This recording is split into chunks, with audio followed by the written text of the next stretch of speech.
Hey, it's Nikki. And it's Brie. And we're Late to the Party, a podcast about the film, fashion, and pop culture moments that shaped us into the weirdos that we are. Hey, Brie. Hey, Nick. How you doing? I'm good. How you doing? Good. You think Anora watches Wendy Williams? Oh, yeah. She has to. She must, right? Anora seems like she watches compilation videos of Wendy Williams. To Maybe I'm just projecting. Throughout the day, just to go to sleep. To go to sleep. It's her yeah. like ASMR. Yeah, I could see that. Yes. But who doesn't, you know? It's true. It's my favorite ASMR. Wendy Williams' voice. Yeah. Just the how you doing. Ooh, ooh. Like the audience. Ooh, ooh. Like gets you to sleep. Yeah. You're like counting sheep in the background, so it's like, woo, woo. Mm-hmm. Okay. Exactly. I don't know why that's what I decided to lead with. I know. There's so much about Wendy. I'm like, I can't get into it. You know, there's a new documentary out about her. TMZ. Yeah. Right? Yeah. Where they talk to her. Yes. From the window. Yeah. I know. And she has a conservatorship battle going on right now. I know, but TMZ is so sketchy. I know. I'm so confused what to believe because people are like online. They're like, oh, thank you. You're saving Wendy. But then I'm like, are they? I feel like I have trust issues with TMZ because like they exploit celebrities. They've All been the doing that time. like since forever. Kind of their bread and butter. Exactly. So I'm like, either they want to see her fall or I don't really know, or they want to see her succeed. She also was on the Breakfast Club. I think she talked to Charlemagne, I think. Really? On Yeah. the phone? Yeah, I thought so. I mean, I guess it would have to be on the phone. If Britney, or not Britney. That was a Freudian slip. A lot of people have been comparing her case to Britney Spears, so Yeah. just saying. Damn. Anyway, I know I'm like, I don't want to That get into kind this. of- Immediately gets into it. The fact that I just blurted out Britney just against my will says it all. Against your will. Yeah. Pray for you, Wendy. Yeah. Anyway, that's the point. I guess In we're the arms. No. The podcast ends. Like we just get so depressing right out of the gate. That's our show. It just every episode ends abruptly because we get And then in the arms of an angel place. Yeah. I think I did put that in one of our episodes, but I forget which one. I would think it was an Oscar episode. I think it was an last Oscar year. episode. Oh my god. I don't really remember why though. I don't either. It was probably tasteless and it was probably my idea. I think it was your idea. I just want to be in the spirit of Wendy Williams or the Wendy Williams show. Yeah. I know. I miss that show so much. Me too. So much good content. Oh my gosh. Can you imagine how better life would be with the Wendy Williams show Yeah. on the air? We need that more than ever, I feel. 100%. I mean, my whole, I feel like she raised me. Yeah. She definitely did. Me too. I was so pressed. Like back in the day, I'd be like, not pressed, but I'd be like, I gotta watch my Wendy Yes. Williams. Did you get show on home from YouTube. school and have to watch it on the TV? No, Did you ever do that? Or I never watched it on the television. I watched it on the YouTube. Oh, okay. Yeah. That was my TV. Did you watch it in real time? I watched it in real time with my aunt because she was obsessed. This is what she would say. She's like, I can't believe that Wendy, her and her big boobs or whatever. She was a little prejudiced because she was about. P-shaped. Yeah, I think she was jealous. But she was like, all that gossip. I can't believe all this gossip. It's crazy. I don't know. She would just kind of say things kind of backhanded, but then she would watch the show religiously every single day. I love that energy. So did I. So yeah, good memes. It's a good show to bond to, you know? It is. Wendy Williams bonds us all. Yeah. Well, speaking of bonding, Yes. so a couple nights ago, our weekly, I was going to say annual. Our annual. our weekly annual movie night. Mm. We watched Anora. You We saw did. it for the It was first my time. pick. It was your pick. It was only $5.99 on Prime. What a steal. What a steal. Also, although I will say, I saw Anora back in October, and I saw it at an indie movie theater, the one I wax poetically about all the time. But I saw it in a theater with a packed audience, Okay. hooping, hollering, speechless at the end. So much. Just the ending did leave me speechless, I will say. yes. But I guess my point is theater energy.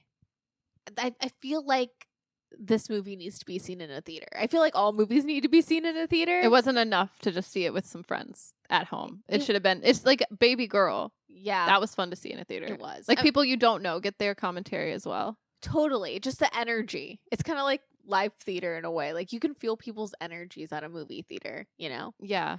But it was still lovely. It was good for my soul to see it at movie night. I love our movie nights. Yeah, me too. But yeah, you picked Anora. First time viewing. Initial thoughts. I really enjoyed it. I loved Mikey Madison's performance. It's still like I've had time to sit with it, and I'm still trying to figure out the end. You know, I feel like the end's kind of stuck with me.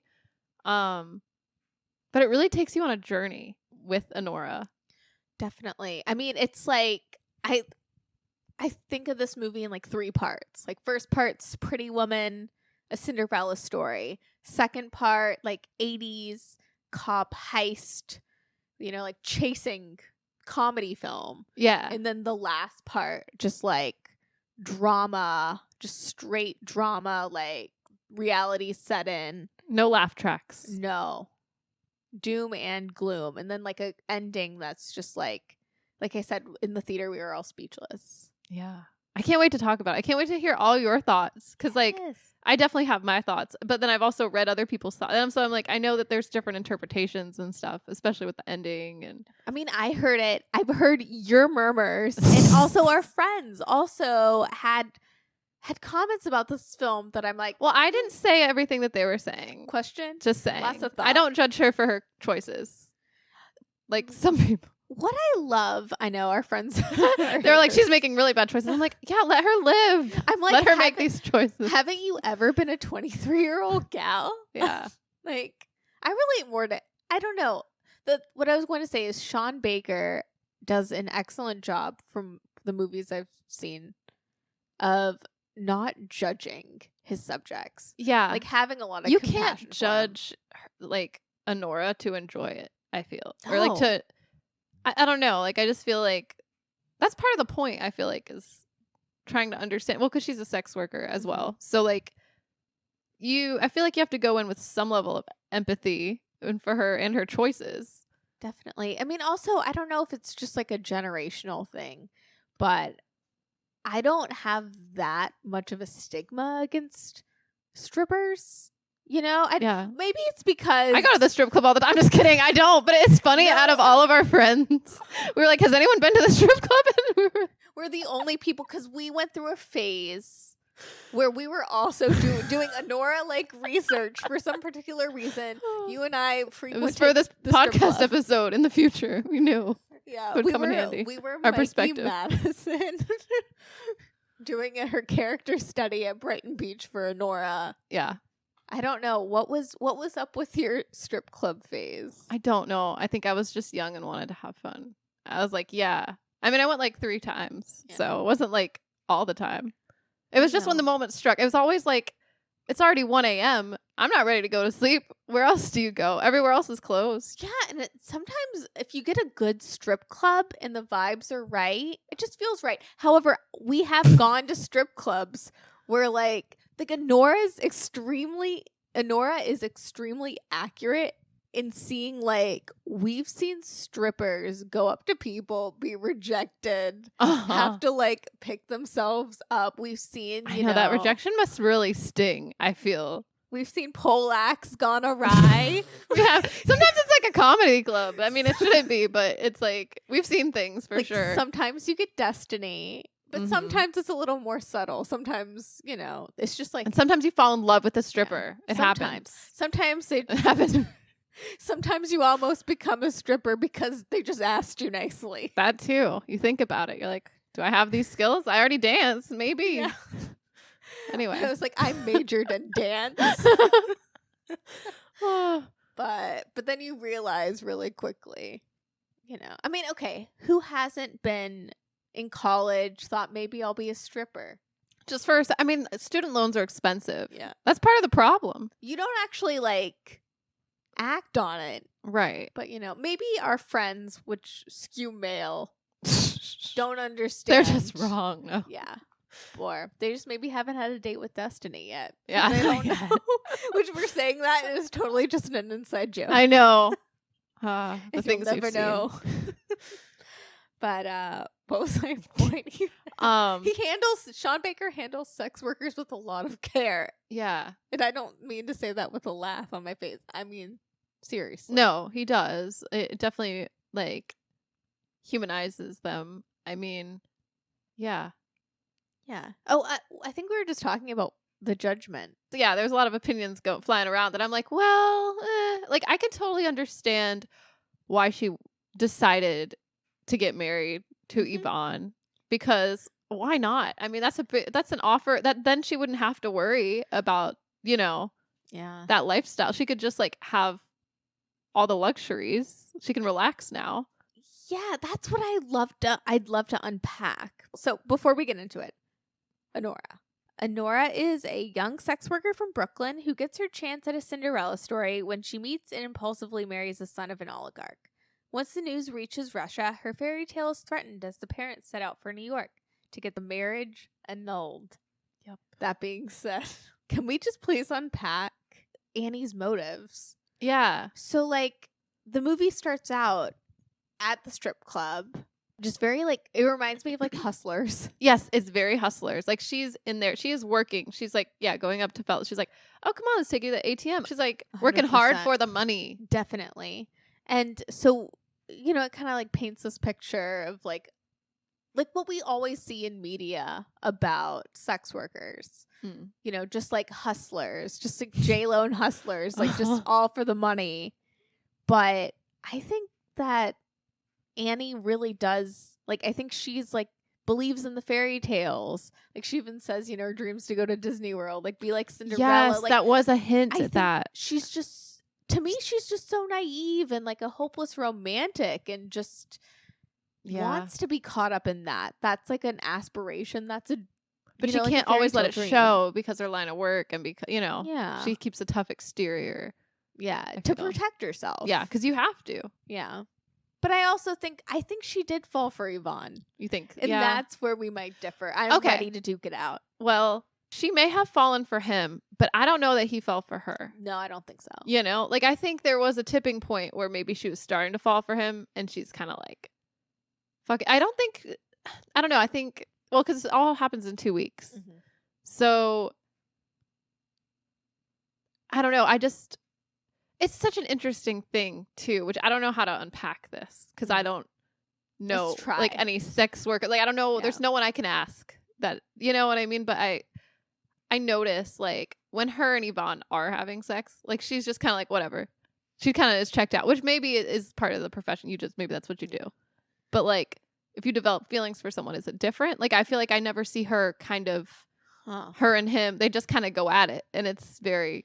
like, well, that's what I view it as. Like, when Annie's Annie, like, there's a very, like, Annie versus Anora thing. You like, think when so? When Annie's Annie and with, like, Yvonne, Vanya, she is working. Yes. Like, sex to her isn't emotional like, it's just work. That's her occupation. She, like, choreographs the dance for him. Which I love when she choreographs the dance in his living room, brings her own little boombox, and, like, is on the floor. And he's, like, hyping her up and doing all these crazy, like, motions in the back. He's doing your dance move. I thought it was so funny. He stole my moves. That's how I am at the strip club. And then you take the dollar bills and make it rain. You're like Yvonne at the strip club. You gotta hype the ladies up, okay? No, I love it. Oh, it was funny though, because you could tell, like, the song she picked, like, she was feeling herself when she was doing that. Definitely. And I was like, which apparently Mikey Madison, like, choreographed that dance herself. Oh, and, really? Like, felt compelled and with the song choice, like, was just inspired. Okay, yeah, I love that work. Which I love every aspect about how Mikey Madison just fully became Annie, like. Just, like, lived and breathed it. Like, it was, like, a real character study to me. I think that was really cool. Yeah. Even down to, like, her nail art and everything. It was always, like, what would Annie to the cigarettes she smokes, things like that. Yeah. I love that. I love when actors do that. I don't know. So mind-boggling. Like, that's so cool. Like, I'm trying to imagine, like, what that would, like, to create a whole different, like, persona and be fully in it. Which is why I think, like, Mikey Madison's performance is so, like, deserving of all the praise. Because Anora does feel like a real person. So real. So lived in. Like, I know these people. She knows these people, but more than that, like she knows it in like her being, you know? Yeah. It does feel really real. Like even the eyes too. I feel like there's some actors that like they have like a shtick and then they kind of, you know what I mean? Like they're kind of just them. I mean, not completely, but I feel like like there's Mikey Madison and then there's Anora, and they're two different people, and it's crazy. Yeah. Like she like feels it on like I don't want to speak for her, but like an intrinsic level. Like there's somewhere in like Mikey Madison's, I don't know, she could just empathize. I don't know, maybe it's just being a human, like fully. Yeah. You know, it's so cool. It is really cool. Yeah, she definitely goes all in, and I feel like Anora is like a real lived in person. But what were we trying to unpack? What were you unpacking? A little bit of like Annie's motives. Oh, okay. Yeah. Because I do feel like there is an Annie versus Anora thing. Like when she's with Yvonne and the sex. Yes. When she's having sex, she's just working. Yeah. There is a point though where she gives him tips and she's like, hey, this would help. You know, but that's when she starts falling for him. That's what I was thinking. Is that when she starts falling for him? Because now she's caring about that. Or like when they go to Vegas, you know, she's living. It's like a spur of the moment thing. They decide to get married. It's just like, I don't know. Like, I wanted to believe that they were in love, but then he runs out on her. Yep. And that made it clear to me that he is not serious. No, that's such a, to me, like, a lot of the movie is funny in that way. I guess it's because it is subverting a Cinderella story, and also subverting like within me, like as an audience member, like I want the Cinderella story. I wanted that too. I really wanted her to be happy with the like we're really like rooting for her, and I like the more sex she does, the more funny it gets. Almost like you're wrapped up in the whirlwind with her, and you're like, I never want this to end. And you're hearing like the cheesy music when they get married. And the perfect day or whatever it is, just ooh, and you don't mind it because you're like, I'm living buying life. In the fantasy. Yeah, it's like all this. I feel like the first half of this movie is like, it's not all a montage, but there are some montages, and with that same kind of like upbeat, you know, music. So it does seem like a fantasy, and that's like, it is really like gratifying. You're like, yes, like this is great. Things are going good. And you know that shit's going to hit the fan. Because like even in the trailer, the description. You feel it. Yeah, you know. But then I thought love would conquer all at the end. I thought it was going to be like, you know what I mean? Like he's going to stand up for her. No, I thought it was genius and so true to life.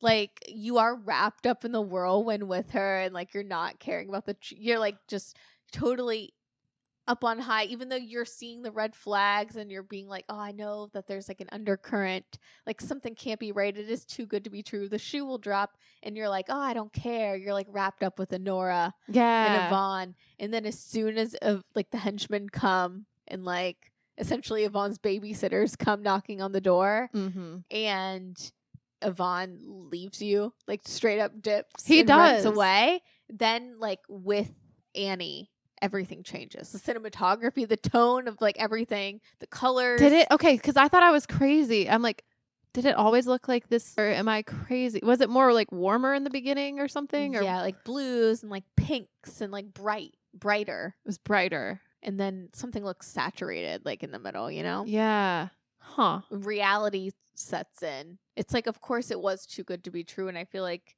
you know, there's always an Yvonne, a little boy seen it coming. in a big coat. Yeah, he does look like a teenager, and he dresses like one too. Plays video games. Have you seen the meme? Of like, you know, when there's multiple scenes, but one of the scenes there's a still of Yvonne and Annie, like, and he's playing video games and she's like cuddled up. And have you seen the meme? It's like, this is what I picture Timothée Chalamet and Kylie Jenner. Oh my god, that's hilarious. I could kind of see that. They have the same like aesthetics too, like the hairstyle. 100%. That's crazy. Watch for Halloween this year. It's a double whammy outfit. Yeah, that's funny. You know, speaking of him being a little boy, it is a very interesting, like when they first like, or one of their first like hookups when they go to the big mansion. She's like, well, you want to do it? And he's like, yeah. And then he takes off his clothes and does like somersault. Yeah. Somersault. Yeah. That was wild. That was hilarious to me. She was like, oh, okay. Like, what was that? And did the actor decide that? Like, did they practice that move? Like, how was he so limber? So good. I don't know. It gave me flashbacks.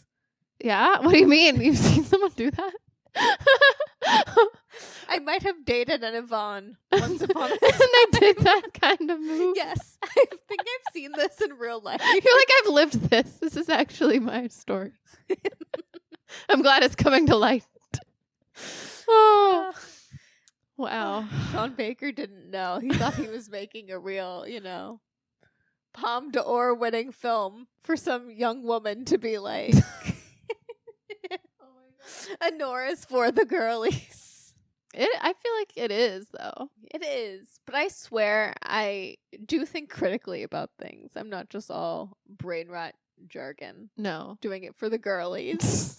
Like, I am thinking about this film Critically, and also I know it's working on a bunch of different layers. It's being subversive. As much as I love the fantasy, yeah, and I am Anora in those moments, like I'm like, I get it, girl. Yeah, I'm always like, okay. Like, I love when she's like leaving the strip club for the last time, and she's like, all right, well, I'm just gonna go hang out at my mansion or whatever. They're like all like congratulating her, and I don't know. I'm like, yeah, get it, girl. Yeah, you deserve it. Definitely. But it isn't all that. Yeah. It isn't all fun and games. It is and not. Girly pop shenanigans. Unfortunately, no. No. Yeah, what were your thoughts on the henchmen or like that second part of the film? I feel like the henchmen do grow on me as the film. Like, they're like the Three Stooges. They are like the Three Stooges. They are a bit of a mess because they can't all get it together. Because two of them arrive at the mansion, and then I think Toros is like the head henchman or something. Yeah. Is Toros your man? I know, like off mic, you've mentioned Toros quite a bit. He's memorable. I don't know what it is about him. I don't know if it's a giant mole or if it's his bushy eyebrows, but you're in love with Toros. I'm in love with him. Yeah. Because I think he means well, and he's probably really annoyed by Yvonne's shit. Like, he just seems over it, and he's been through it. And he does explain that later on, but you can just tell by the way he has to leave his own baptism. I think I don't know if it's for his child or grandchild, maybe his grandchild. I don't really know. But, everyone's annoyed with Yvonne. And it's funny because, like, at first you're with Anora and you're like, what the hell is going on? How dare you? But then you're also like, girl, this guy just kind of ran out. Like, that's not cool. So it's like obvious, like something must, like, as soon as, because I'm trying to remember when I like initially saw Anora, and I was, the whole time I'm like, I know it's his parents are like, his dad's an oligarch. Yeah. But I was like, well, what is he doing that's kind of shady? And nothing like that happens, and the henchmen aren't shady, but I just always had that like unsettled feeling, like in Uncut Gems, where it's like, something's gonna happen even shadier.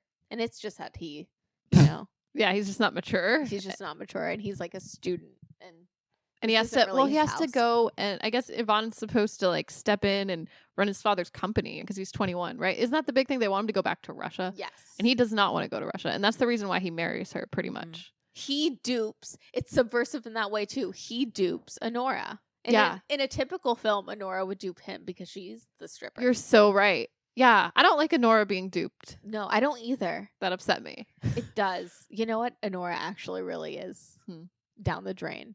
Yes. That's what I thought too, actually.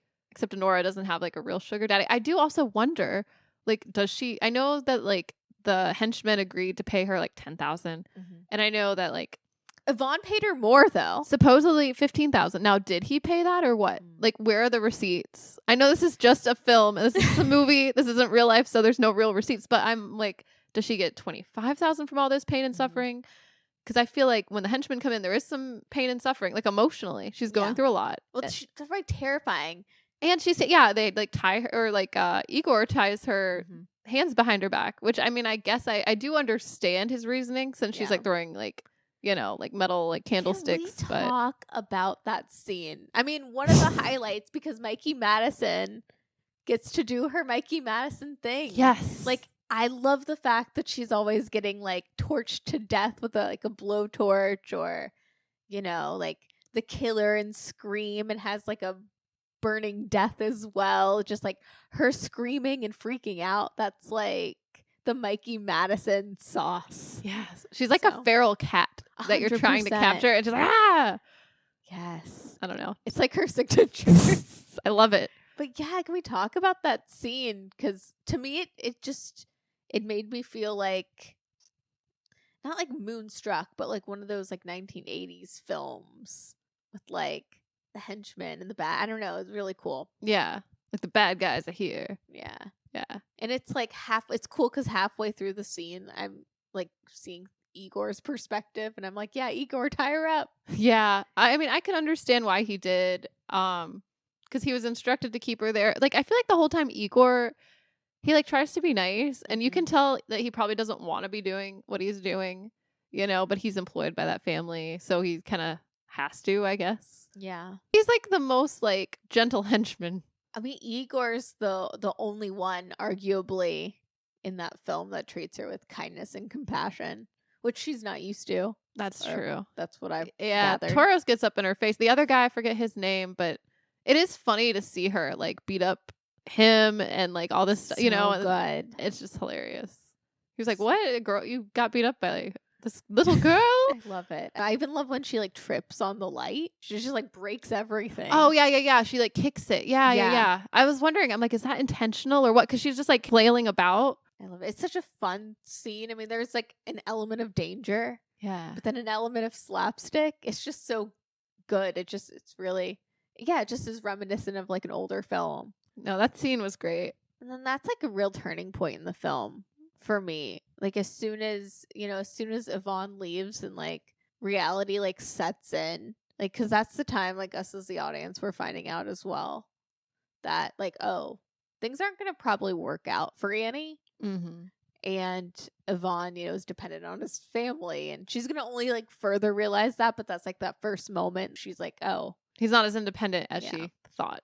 Yeah, the back to reality, and like she like washes off all her makeup, and like red scarf Annie is like is Anora.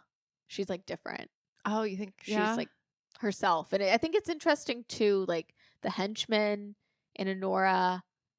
Because we find out the henchmen really aren't the villains. Yeah, they're just kind of cleaning up the mess. Definitely. And just like glorified babysitters for Yvonne at a certain point. It's like we're like chasing him down with Anora and like the henchmen. But the henchmen are working class. Like they're her class.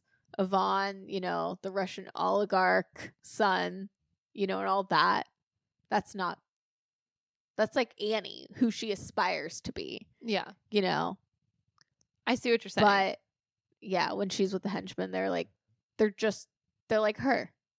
They're like on equal footing. Yeah. I thought it was interesting too, because like at first they kind of keep a good watch on her, like trying to hunt down Yvonne, and they're like asking her all these questions, like, where do you think he is? Like kind of intimidating her, but like she's not, at a certain point she's not very intimidated. And then she's also like, I think wanting, like there's some points where she has the opportunity to like leave or run, which I'm like, girl, why isn't she running? But then I'm thinking, I bet she also wants to find Yvonne and give him a piece of her mind. Yeah. So she's probably like, yeah, let's go find him.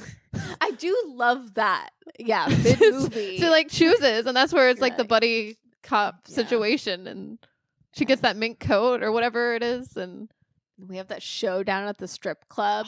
Because, okay, how did you feel? Were you charmed at all by Vanya, Yvonne, at any point?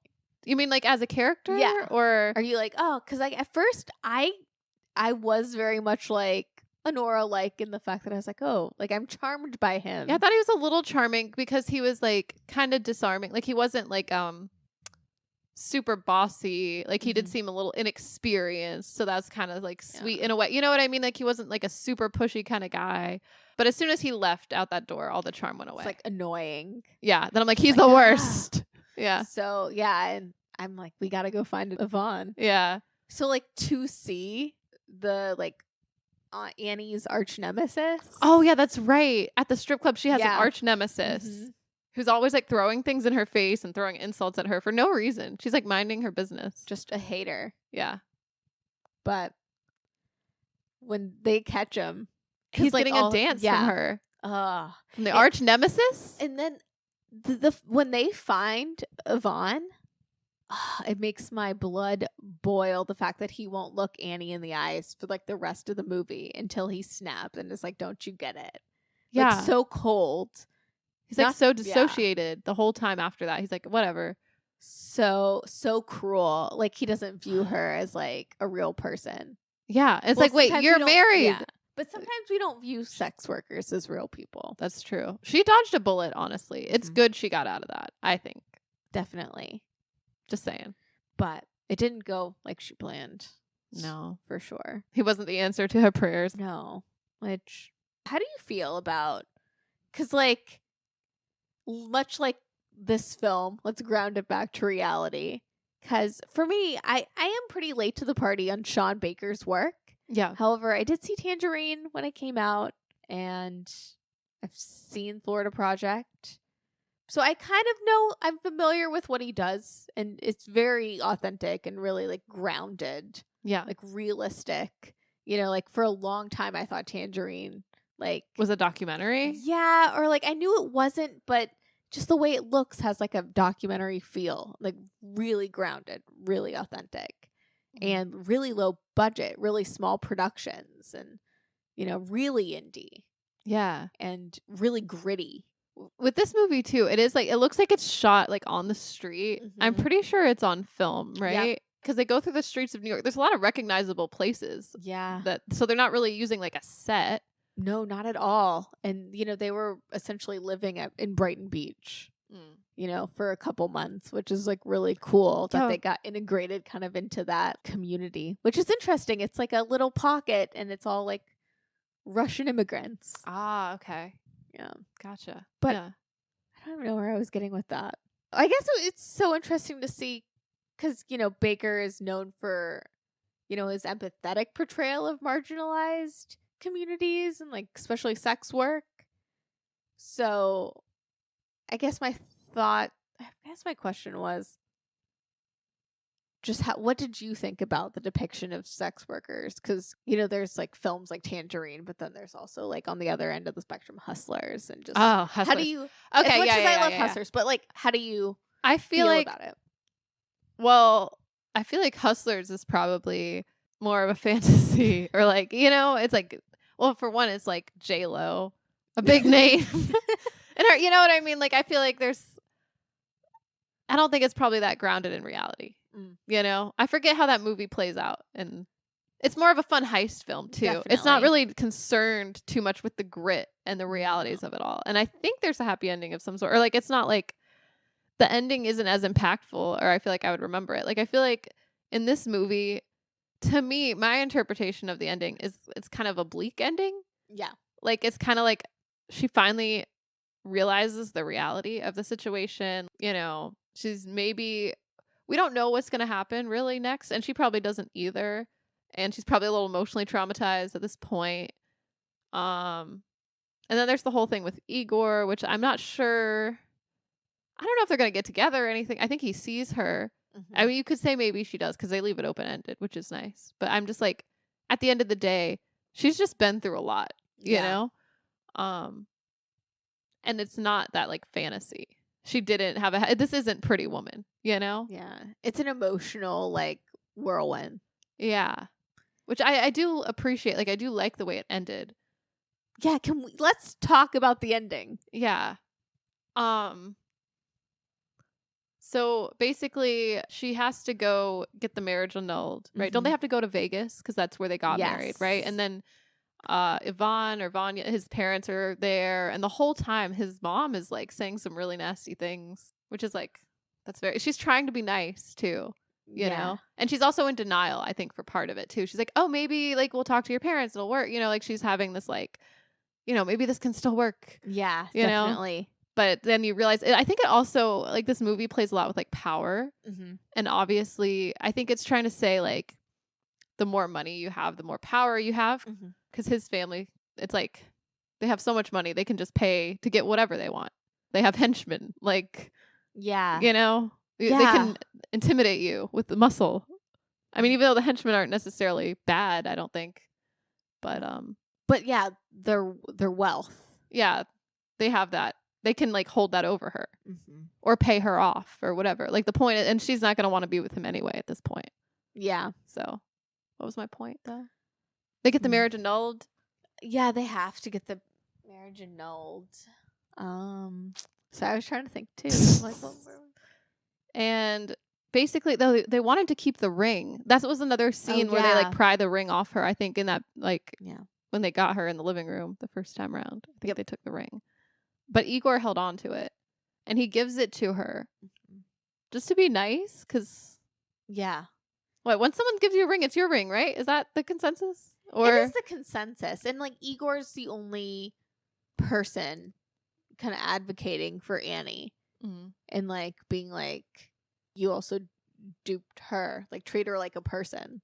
Yeah. And you know, everyone else in the film really doesn't treat her like a person, or a lot of people in that world, like Vanya's world, you know, like there is that power imbalance for sure.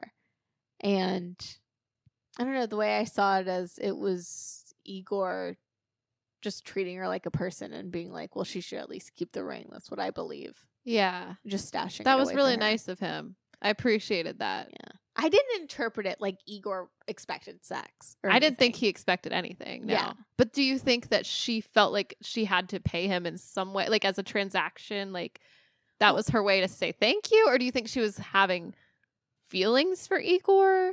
Or like it was very random, and it was very wild because it is like in broad daylight, like right in front of her house. And but I mean, there's snow coming down, but you can still see through the car. So I'm like, this is wild.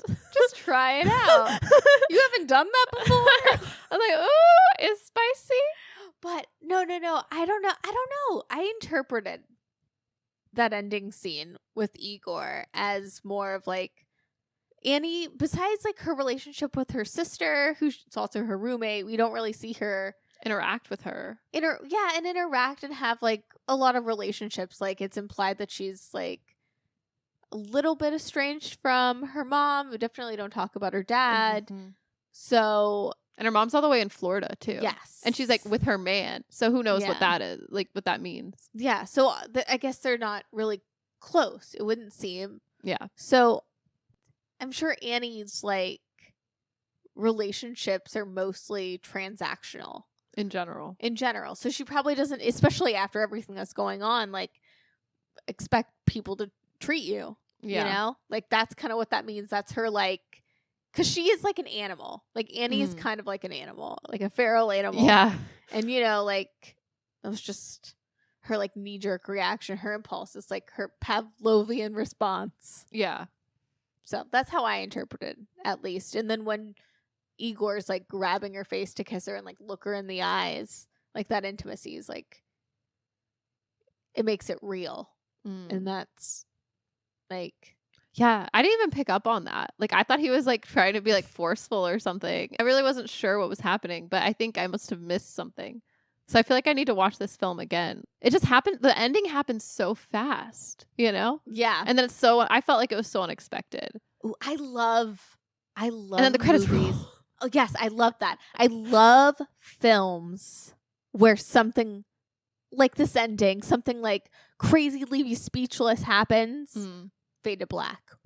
Yeah. Like what? Yeah. No, it's over like that? Loved Anora. This is my favorite film of last year. Yeah. This and The Substance are really high, but Anora, I love this film, and I don't know. I want to get into all the nitty gritty with you about Anora because I think it's such a special film, and it really like works on the level of it's a Pretty Woman Cinderella story, cop heist. It does. Like unsettling Uncut Gems-esque. Yeah. Like it does have some elements there. Yeah. It just feels really real, and I love it from top to bottom. I love like Sean Baker's kind of commitment to making indie films and like films where the actors get to be involved and the costume designer gets to really like, you know, source everything and run it by him and not through a production like studio, you know? Oh yeah, that's cool. Yeah. Just the fact that he edited the film. That's really cool to me. You know, and I don't know if you noticed, but Sean Baker, it's like almost, it's like a thing that he has like the font, like the same like title card with the same font, like from Tangerine. Okay. On same font, same kind of title I was card. like, I did notice. I was like, it does stand out, and I'm like, is this the same? But I'm like, I don't know because I haven't seen Tangerine. But I do remember when Tangerine came out, that was one of the things that stuck in my mind was that title card. So, yeah, I like it. What a chokehold! If you were like around, yeah, I feel like I still want to see Tangerine though, and I will. Like, you should. I definitely will. I need to update my letterbox to keep track. Yes. I feel like it's all over the place. You know, it's like half baked. But is that on your top 4? Is that a movie too with Dave Chappelle? Oh, is it really? I think it's like a 420-esque movie. Ooh, then yes, that is also on my list. You know what else I loved about this film? The soundtrack. Yeah? Yes. The soundtrack had me hype. You know, on Spotify, you can actually find the soundtrack. Woo. You can listen to it in your spare time. I know I will be. What's your favorite song? What's your standout Anora soundtrack song? Well, whatever. Okay, Daddy as Fuck is a bop. Yes. I've already heard that song. Slayer? Yeah. Slater? Yeah. Sally Walker? Slayer. Oh my God, Brie. I was like, what? That's what is your Iggy song. Azalea doing here? Like, it was so random.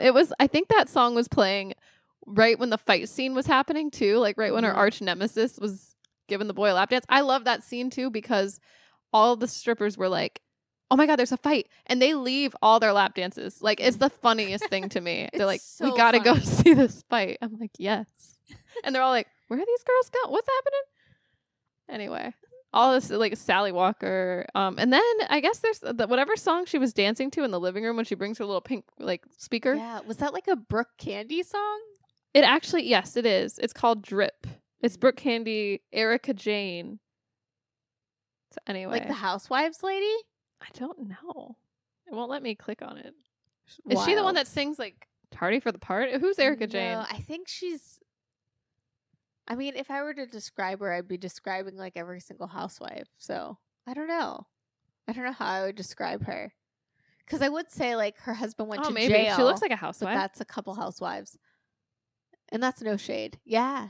Yeah. Was that her? Yeah, I think so. Expensive. Oh, okay.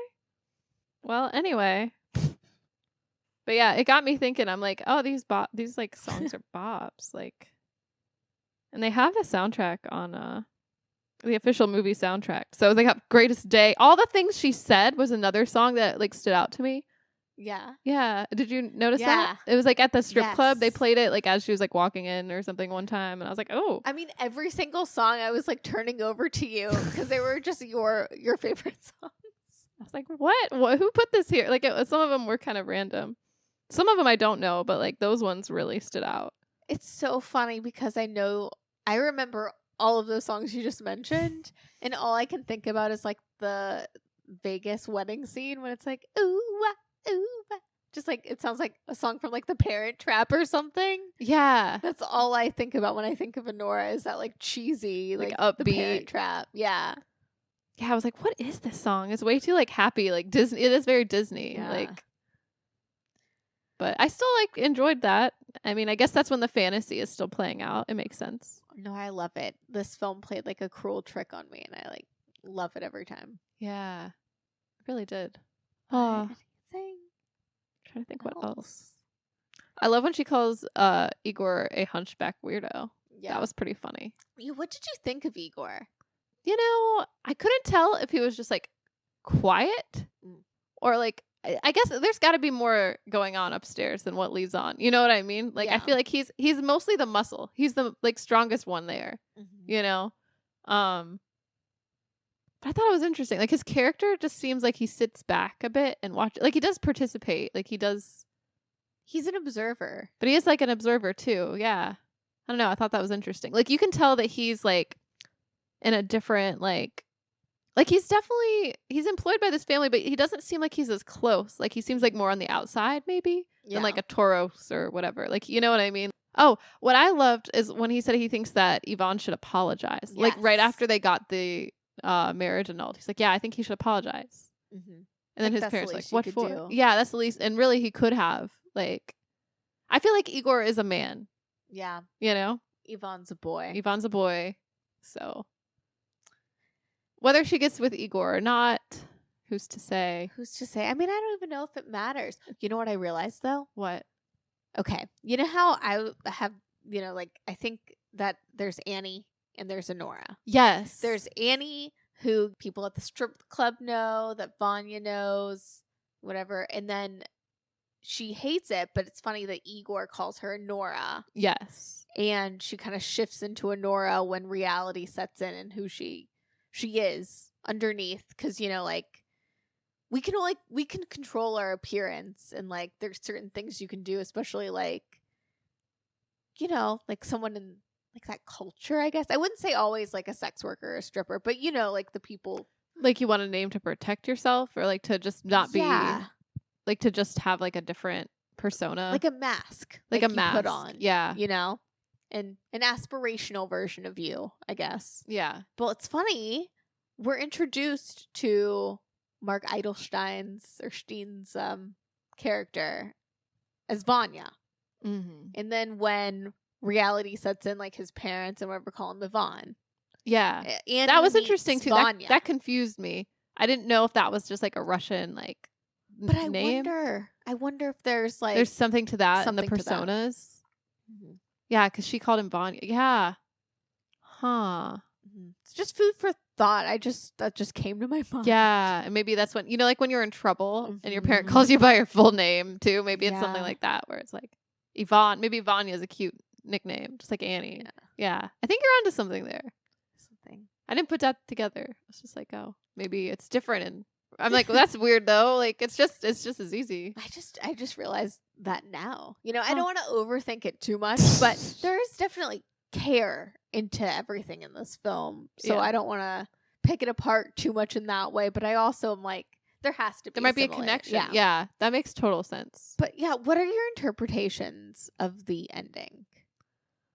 I definitely feel like when she looks directly into the camera, it's like we're looking into her soul, and I feel like she does let her guard down a bit with Igor, because he also, like, they have this very similar look where they really see each other, which I feel like through this whole movie, like no one really sees her.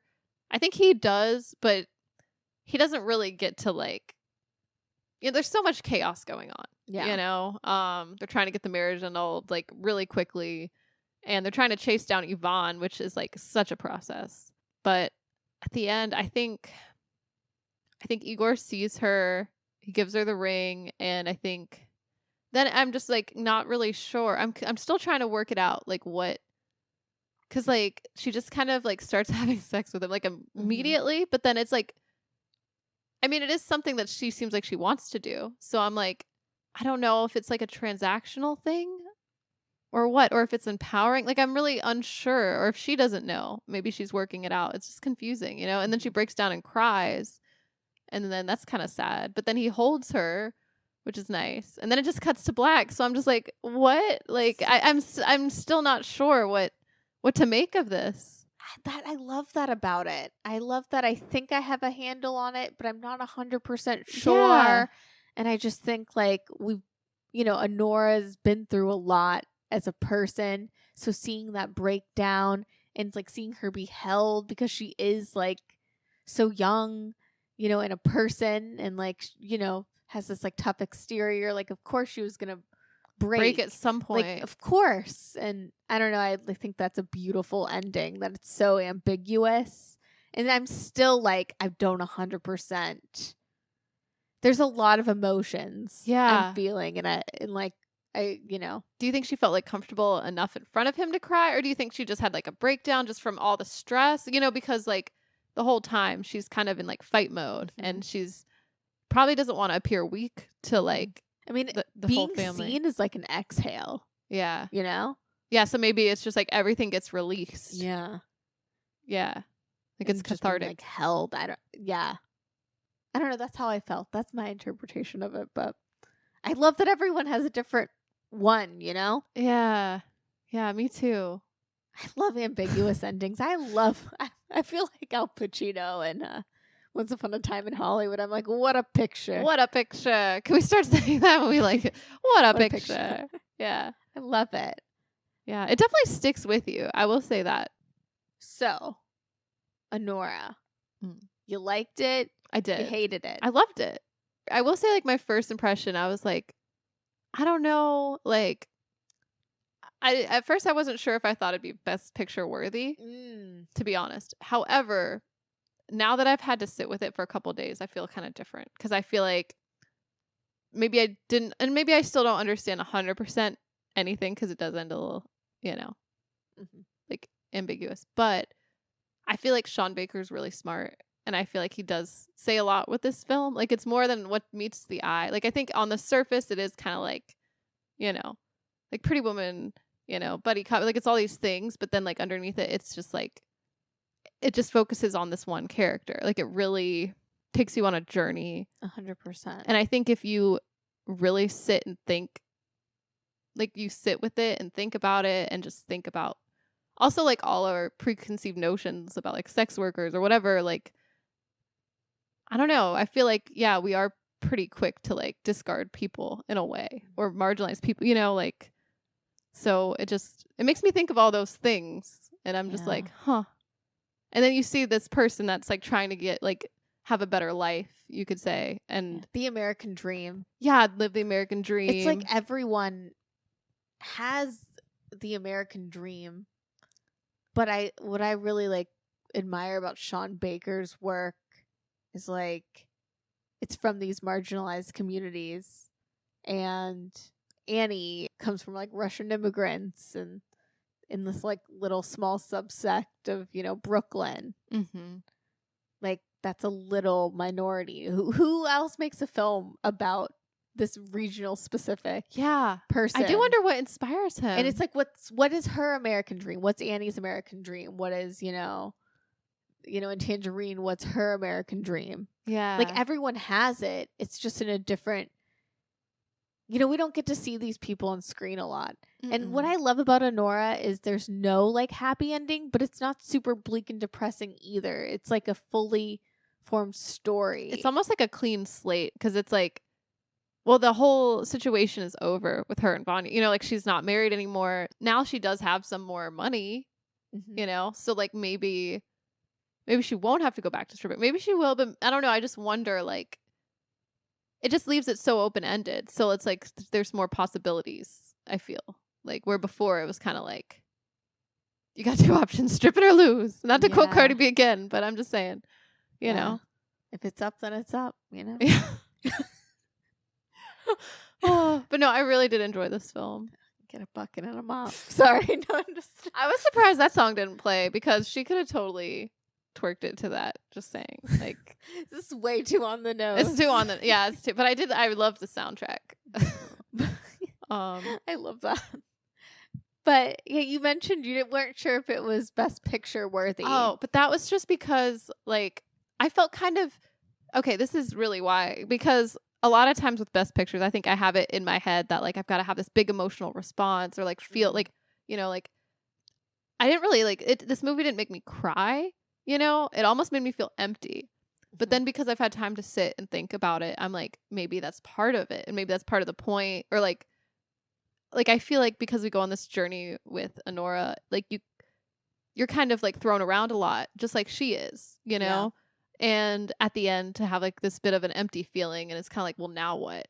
It does have that like a little bit of bleakness to it, but enough ambiguity, It just makes you just kind of, for me, it made me feel kind of like, I don't know, a little empty, which I guess a little sad too, but like. So it did have an impact, but it just like wasn't an immediate impact. I don't know. Is any of that making sense? No, it makes complete sense. No, I mean, I think a lot of Best Picture nominees, like especially this year, they kind of run the gamut on like genres, and like Wicked is such like a huge film, and The Brutalist is such a traditional like Oscar film. Yeah, this one I feel like is very different. Yeah. And very different from like a lot of films that I've seen. Yeah. Because it does kind of dip into different genres like that. And it's so smart, and I don't think it's super highbrow, and I don't think it's super lowbrow. I think it's somewhere like in between, and I feel like that's really smart. Like, I don't think we mentioned it, but we might have mentioned it off mic. But what fascinates me about Sean Baker is like a lot of directors now have like this, like, I want to make a genre film. I want to flex my muscles, and like the characters aren't real people. And this is very, like, this is the opposite of that. It's like a film that has a specific style, but it's very real in a way that maybe I don't view as like an Oscar film sometimes. It's always like the one that gets nominated. That's what I'm saying. That doesn't I think win, but I love the most. Yeah. I do enjoy this film. It just, I think at first glance, because it doesn't have all those fancy things, like Wicked is obviously a huge production, or like a complete unknown, complete unknown. Yeah, it's like a kind of Oscar bait, right? Because Dewey Cox syndrome. When they do that, it's kind of like, you're like, yeah, of course they're gonna be nominated. Yeah, but I don't know. I think it's really cool that it's up for so many noms. Especially Mikey Madison, like her performance. Can we talk about Mikey Madison's performance? Yeah. Again, I think more than meets the eye. I don't know. The more I think about it, like, obviously Demi Moore is so great in The Substance, and everyone's great. But there is something really interesting about Mikey Madison's realism. That's like, I don't know. You have to fully, like, what I always am thinking about is from like an acting point of view, film acting. It's all in the face. Like, you have to really believe it and really feel it for the audience to really feel it. Right. Something about capturing something on film and being that close. Like, you have to really be in it. Yeah. And Mikey Madison's fully Anora. Yeah. Like when she, back to that scene where the henchmen arrive, like she's like screaming at the top of her lungs. She's like yelling. She's like saying like, motherfucker, like to everybody. It's like she uses that word like an obnoxious amount of times. But I'm like, I don't know. It makes sense for that character. It's just like so believable. And then when she like breaks down at the end, it's also very believable. Like, it's just crazy how she can, like, I really like the way Mikey Madison is just so like visceral in her responses as this character. Like, she goes 0 to 100. Like, it's crazy. Yeah. It's like an energy. Yeah. It's so cool. I don't know. I'm like so impressed by her. Like, in all of the films I've seen her in. It's just like she's always the standout, and she's such a unique actor. I don't know. I don't have anything to compare her to. Same. Which is like super cool. Yeah, there's something too about her that's like mysterious, I don't know what it is. That I feel like a little bit like, well, I don't know everything about her. I mean, I don't need to, but like in Scream, I feel like her character is a bit of an enigma. 100%. But there's that kinetic energy for sure. Like this like bubbling energy you can feel when she's like present on screen. No, definitely. Yeah. I don't know. Like, but I agree. We don't know anything about her. It's crazy. Also, Once Upon a Time in Hollywood, it's like, who's Sadie? And then she does that whole monologue about the fascist TV stars. And you're like, what? And then she like steals the show. She does. This is a whole film for her to just steal the show. Yeah. No, I love it. She might be my new favorite actress. Like, really? Yeah. Like up and like we've been, I feel like, on this podcast, sometimes we'll like dreamcast certain things. Only Zendaya. Yeah. And I'm like, oh, it's not just Zendaya, But I think Mikey Madison has earned her flowers. 100%. And it is cool to get to see her as like a main character instead of just like a side character for once. Yes. I know, this is like her time to shine. And I love that like Sean Baker saw Scream and was like, I gotta cast her and like write Anora, with her in mind. Like, that's so special as like an up and coming actor. Yeah. To be seen like that. Like Sean Baker in a way is like her Igor. Yeah, you're right. Aw. Unless I'm misreading Igor. I know. And some people really hate Igor. I'm like, oh man, like, I don't know. It's crazy. The discourse. I'm so impressed. I'm not familiar with this actor, but Yura Borslov, the guy who plays Igor. So good. Again with the eyes. Like, he's he has in it. Piercing eyes. He says a lot with the eyes. He does. He has sensitive eyes too. He's like a very tough looking guy, but like really sensitive eyes. Oh, I'm a big fan. Me too. Anything else?